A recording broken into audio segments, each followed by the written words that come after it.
নমস্কাৰ বন্ধুসকল, মই হিৰেণ। আজি মই আপোনালোকক এই ভিডিঅ'টোৰ জৰিয়তে এই 2024 চনৰ কেনেদৰে পাৰ হ'ব তাৰে সম্পূৰ্ণ বিৱৰণ আপোনালোকৰ আগত আগবঢ়াইছোঁ।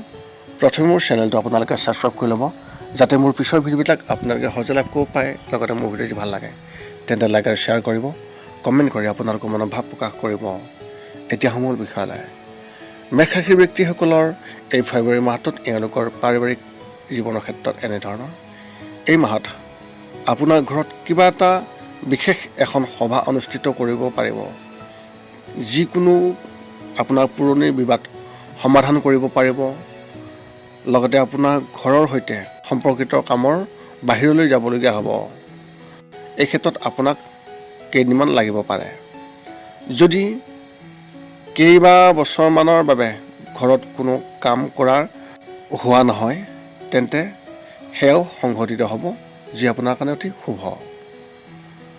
আপোনাৰ পৰিয়ালৰ সদস্যসকলক ইজনে সিজনৰ সৈতে মিহলি কৰাৰ বাবে অতি শুভ, কিন্তু কোনোবাই ইয়াত তিক্ততা বিলোপ কৰাৰ চেষ্টা কৰিব।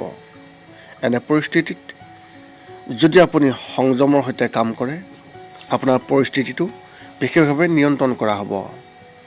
মাহটোৰ শেষত কিছুমান বিষয়ৰ বিষয়ে বিভেদৰ পৰিস্থিতি হ'ব পাৰে, কিন্তু এই বিষয়টো বৃদ্ধি নকৰিবলৈ আপুনি চেষ্টা কৰিব, যাৰ ফলত আপোনাৰ ঘৰখন সুখে থাকিব। ব্যৱসায় আৰু চাকৰিৰ ক্ষেত্ৰত এনেধৰণৰ। বিত্তীয় দৃষ্টিকোণৰ পৰা এই বছৰটো আপোনাৰ বাবে, আপোনাৰ আৰু আপোনাৰ ব্যৱসায়ৰ বাবে অতি শুভ। যদি বাণিজ্য চুক্তিবোৰ কিছু সময়ৰ বাবে আবদ্ধ হৈ থাকে বা আবদ্ধ হৈ আছে, তেন্তে সেইবোৰ এই মাহত নিশ্চিত কৰা হ'ব আৰু সকলোৱে আপোনাৰ কামৰ দ্বাৰা বিশেষভাৱে প্ৰভাৱিত হ'ব আৰু আপুনি বজাৰত নতুন বন্ধু বনাব পাৰিব। উপাৰ্জন স্বাভাৱিক হ'ব, কিন্তু সঞ্চয় অধিক হ'ব। যদি আপুনি চাকৰি বিচাৰি আছে, তেন্তে আপুনি এই মাহত চাকৰি এটা পাব, কিন্তু আপুনি সক্ৰিয় হ'ব লাগিব।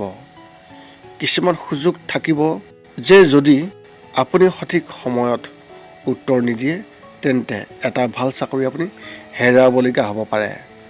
সেইবাবে আপুনি সঠিক সময়ত সঠিক উত্তৰ দিবলৈ আপুনি কোনো কাৰণতে দেৰি নকৰিব। গতিকে আগতীয়াকৈ সাৱধান হ'ব আৰু কোনো সুযোগ আপুনি আপোনাৰ সন্মুখেদি পাৰ হৈ যাবলৈ কোনো কাৰণতে নিদিব। শিক্ষা আৰু কেৰিয়াৰৰ ক্ষেত্ৰত এনেধৰণৰ। যদি আপুনি কলেজত আছে, অৰ্থাৎ আপুনি যদি সেই কলেজত পঢ়ি আছে আৰু আপোনাৰ ঘৰৰ ওচৰত পঢ়ি আছে, তেন্তে আপুনি এই মাহত অধ্যয়নৰ কামৰ পৰা বাহিৰলৈ যাবলগীয়া হ'ব পাৰে। যিসকলে ইতিমধ্যে তেওঁলোকৰ চহৰৰ পৰা আঁতৰত থাকে, এখন মহাবিদ্যালয়ত অধ্যয়ন কৰি আছে যদি বাহিৰত থাকি, তেওঁলোকে তেওঁলোকৰ পঢ়া শুনা সম্পৰ্কে এজন অজ্ঞাত ব্যক্তিৰ সমৰ্থন পাব। এনে পৰিস্থিতিত সেই ব্যক্তিজনৰ পৰামৰ্শ অতি উপযোগী হ'ব, কিন্তু যি আপোনাৰ বাবে আপোনাৰ ভৱিষ্যতে আপোনাক পথ প্ৰদৰ্শন কৰিব। উচ্চ শিক্ষা লাভ কৰা ব্যক্তিসকলে নিজৰ বাবে নতুন মাত্ৰা স্থাপন কৰিব পাৰিব। তেওঁলোকে এনে এখন ক্ষেত্ৰত কাম কৰাৰ সুযোগ পাব, যিটো তেওঁলোকে কল্পনাও কৰা নাছিল। এনে পৰিস্থিতিত আপুনি এই অভিজ্ঞতাৰ পৰা বহুত শিকিব আৰু এই মাহত বিদ্যালয়ৰ শিক্ষাৰ্থীসকলৰ বাবে অধ্যয়নৰ বোজা অধিক হ'ব। প্ৰেমৰ ক্ষেত্ৰত এনেধৰণৰ। যদি আপোনাৰ বিবাহ 5 বছৰতকৈ অলপ কম হৈছে বা হৈ গৈছে, ইতিমধ্যে পাৰ হৈ গৈছে, তেন্তে আপোনাৰ সংগীৰ পৰা আচৰিত হ'বলৈ আপুনি সাজু হওক। ইতিমধ্যে সম্পৰ্কত থকা ব্যক্তিসকলে তেওঁলোকৰ পত্নীৰ প্ৰতি অভদ্ৰ মনোভাৱ অৱলম্বন কৰিব পাৰে। সংগীৰ পৰা আকৰ্ষণ কম হ'ব আৰু এনে পৰিস্থিতিত দুয়োৰে মাজত দূৰত্ব বৃদ্ধি পাব পাৰে।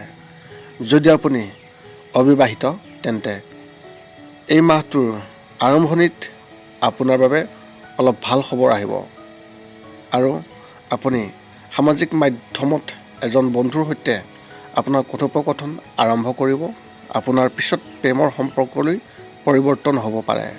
এনে পৰিস্থিতিত আপুনি কোনো কাৰণতে খৰখেদা পৰিহাৰ কৰিব লাগিব আৰু আৰম্ভণিতে ব্যক্তিগত তথ্য ভাগ বতৰা নকৰিব।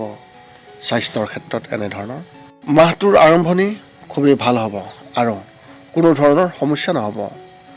আপুনি আগৰ তুলনাত অধিক উদ্যমী অনুভৱ কৰিব আৰু উৎসাহো পূৰ্ণ হ'ব। মাহটোৰ মাজভাগত ডিঙি সম্পৰ্কীয় সমস্যাবোৰে আপোনাক কেইদিনমানৰ বাবে আমনি কৰিব পাৰে। এনে পৰিস্থিতিত যদি আপুনি চিকিৎসকৰ সলনি আয়ুৰ্বেদিক বস্তুৰ আশ্ৰয় লয়, আপুনি উন্নত ফলাফল পাব। মাহৰ তৃতীয় সপ্তাহত কম টোপনিৰ সমস্যাই আপোনাক সমস্যাৰ সৃষ্টি কৰিব পাৰে। এনে পৰিস্থিতিত কিছু সময় ধ্যান কৰাৰ অভ্যাস কৰক, মুখ্যতঃ শোৱাৰ আগতে।